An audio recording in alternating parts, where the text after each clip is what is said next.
Sometimes I have the urge to make a bad move at the table. Sometimes. Fair. Most of the time, those urges are in line with my character's mindset. But I also don't want to throw my team under the bus, because punching the king can result in a TVK real fast. But what am I supposed to do if I find out some information that impacts my character so much that it warrants a stupid move? Slow down. Slow down your description so there are gaps for your teammates to intercede. By that, I don't mean going in slow motion.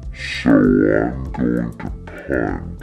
I mean to give a few beats before you do the thing. For example, so you let my village be burned to the ground? Just because it cost you a few coins to send some soldiers? Beat 1. In character words to show my tone. Hopefully everyone picks up on my character's anger. I say this so that everyone knows what's going on, and then I pause, so everyone else can jump in. Of course, the king is probably gonna respond. Yes. I'm supposed to balance the budget. That would have tipped the scales. But I also give everyone else a chance before I keep going.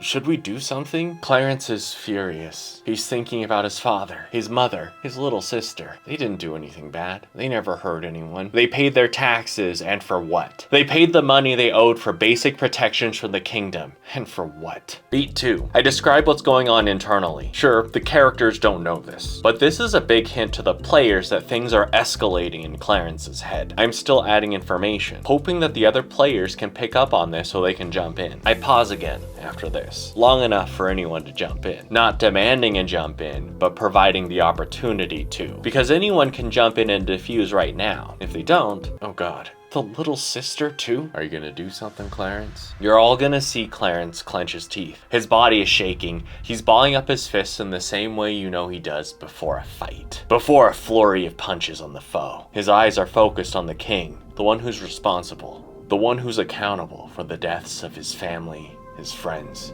his village. Beat 3. This is the last one. I'm giving all the signs to everyone else at the table. The players, the GM, and the characters. The characters all see the signs with the balled up fists, what they recognize from countless battles. The players have all the warnings too. I've also given the GM a lot of stall time so they can figure out what happens if I do punch the king. But hopefully they don't have to use it, because hopefully this is that hold me back moment where the other players have enough of a heads up so they can stop me. If they care to. And they might not, but I'm hoping that this happens. I'm gonna step in front of Clarence, please. We're all here for you. We're all with you. But if you do this, if you commit treason, and if you are executed, we're executed too.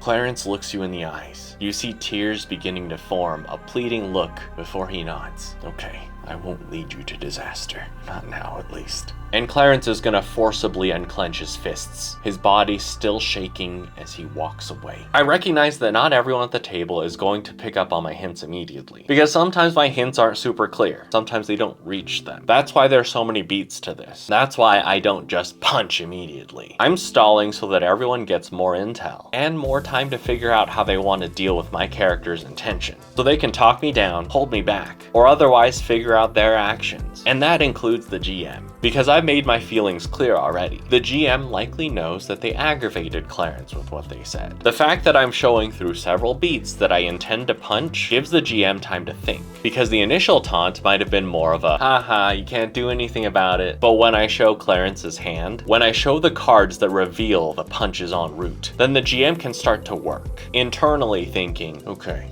if he does punch, which it sounds like he might, what can I do instead of just executing him on the spot? Each beat gives them all time to process, time to think. And then, if the players do hold Clarence back, the GM doesn't have to use that plan. But as a GM, they've now thought about it, and they can use that plan later, reducing thinking time for any similar moments. But that's for another time, another discussion. I hope this was helpful for you, so you have another tool when your character wants to do something that might be a bit detrimental to the party, so everyone else has a chance to react and deal with it before the bad things happen. So if that helped you, leave a like, subscribe, leave a comment. It really helps me out.